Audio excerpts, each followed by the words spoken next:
Their minds are gone. You can't even sit them down and ask for help. You're going to have to study. That takes discipline.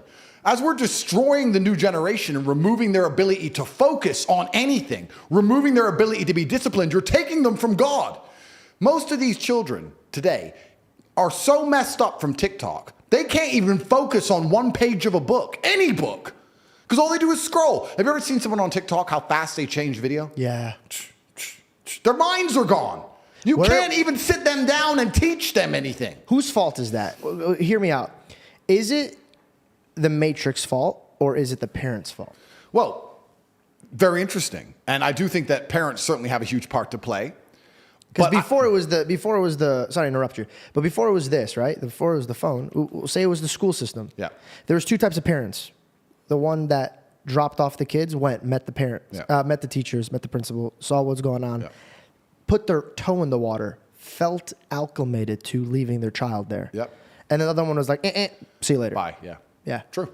So is this just a different version of where we've been? Is there a matrix or is there just laziness? I don't think there's necessarily a matrix, but then you have to look yourself and ask the question. If a government's going to come along and say to a social media company, your social media product is designed to get people addicted, and as a responsible company, not responsible, competitive company, you're developing your product to be as ruthless as possible, because that's what you're going to do. Yeah.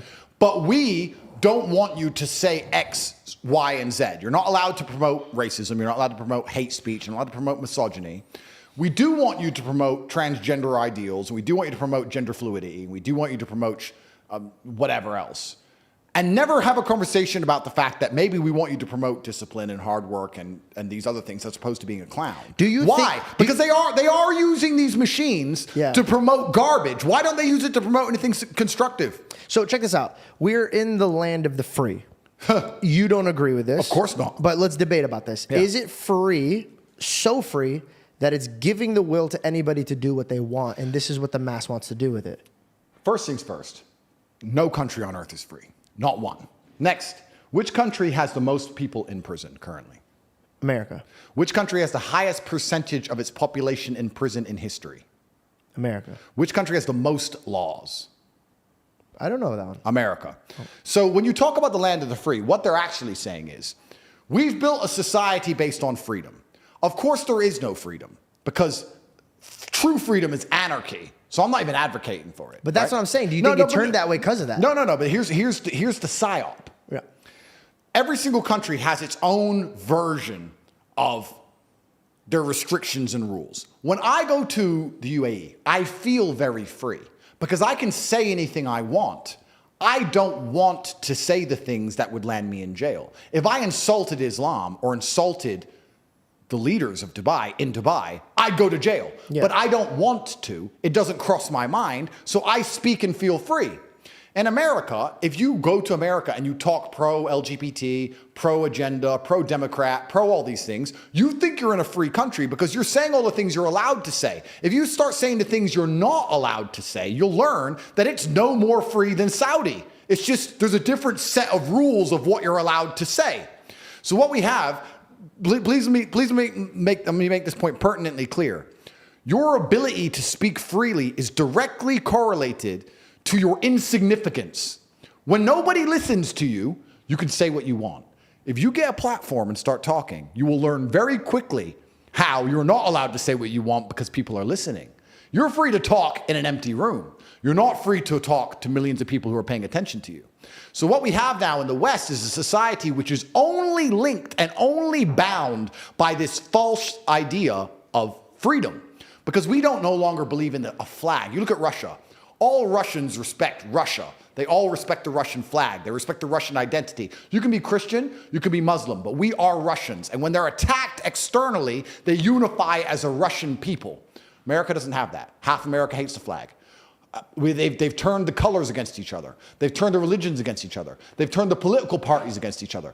Nothing unifies. When a house is divided, it falls. Yeah, house is divided, it falls. Nothing unifies America besides the illusion of freedom. So, when you have the most controlled nation on earth with the most laws and the most people in jail, and the only thing that's preventing absolute anarchy and unifying the people is the illusion of freedom, how do you do that? What you do is you make sure that nobody's free to do anything important, like speak about important issues, but you allow people to be free to do dumb shit. So you allow them to be as free as they want to chop their dick off, change their name, change their pronouns, and be clowns. So then you could say, well, we're a free nation. Look how stupid this idiot gets to act. And you sit and say, well, I don't want to do that. I want to talk about the educational system, and I have a large podcast, and everyone's listening to me. Delete him. Ban him. Whoa, whoa, whoa, whoa. First Amendment. No, ban him. Oh, he's still talking. Oh, there's demonstrations. Jail. Well, I thought we were in a free country. Oh, you are free. You can chop your dick off. But I don't want to do that. So the whole thing is a scam. And only the Western countries even promote this idea of freedom. And it's a scam freedom, as I've just described, whereas other nations don't do that. Saudi Arabia will not say, we are a free country. They will say, we are God-fearing. We're an Islamic country. We don't care about freedom. We care about worshiping God and living true to God. Now, I actually, as a person, like the rules I understand. Even if I were to play a game I don't particularly like, right? Even if I was in a situation, even if I don't like the rules of life. Let's say you made me move to some random country, Kuala Lumpur. I don't know the rules of Kuala Lumpur, but I have to move there. I don't even know what that is. Yeah, but I have to move there and you give me the set of rules and I read them. I'll respect that. What I don't respect is going to a country and reading the rules. First Amendment, freedom. I'm like, oh, cool. And they get you. It's a mirage. It's a mirage. So at least in other nations, you know the rules. You wouldn't go to Moscow walking around with a "fuck Putin" t-shirt. No. No, what? See, you know the rules. Yeah. So that's the biggest illusion that's going on. So when you're talking about we have so much freedom, absolutely and utterly not, sir. I'll disagree with you on that point. There's no freedom at all. In fact, there's less freedom there is in other places, and you don't even know what you're free to do anymore. Depending, you can riot if you're BLM, but if you're the Republicans and you riot, ooh, jail. Well, I thought we could peacefully demonstrate. I thought we could demonstrate. I thought we could protest. It's a democratic country, right? No, you can't protest anymore. There's protests in France. They're all getting locked up. It's all a mirage. It's all garbage. What is now unifying the West? Because we don't even have God anymore. And this is one of the things that's interesting when you talk about Christian versus Islam. Ironic how everything started coming about when we did take God out of it. Completely. But now we have Christian nations. And they don't feel Christian to me. They don't look Christian. I mean, I could walk around with a "fuck Jesus" t-shirt in a Christian nation. I wouldn't do the same thing with in an Islamic nation with the Islamic prophet. You know, I respect. I wouldn't do it with an Islamic prophet in a Christian nation. You're still toast. Yeah. So they won't put up with it. They won't put up with it. So that's the thing that's so interesting when you start to analyze people who are atheistic and go, God's stupid. You don't need God. They're not even smart enough to look at the big picture and realize without God, there's nothing. Yeah. You have nothing but anarchy and chaos. And I tell you, when 10 armed men turn up at your house and start raping your wife and putting a gun to your head, you'll wish God was there. You'll be praying then, Mr. Atheist, Mr. fucking tough guy. Then you'll start talking about God. And it could have been prevented in the first place if society was preserved, if there weren't dickhead atheists like you talking godlessly. That's what these clowns don't even understand. Without God, there's nothing.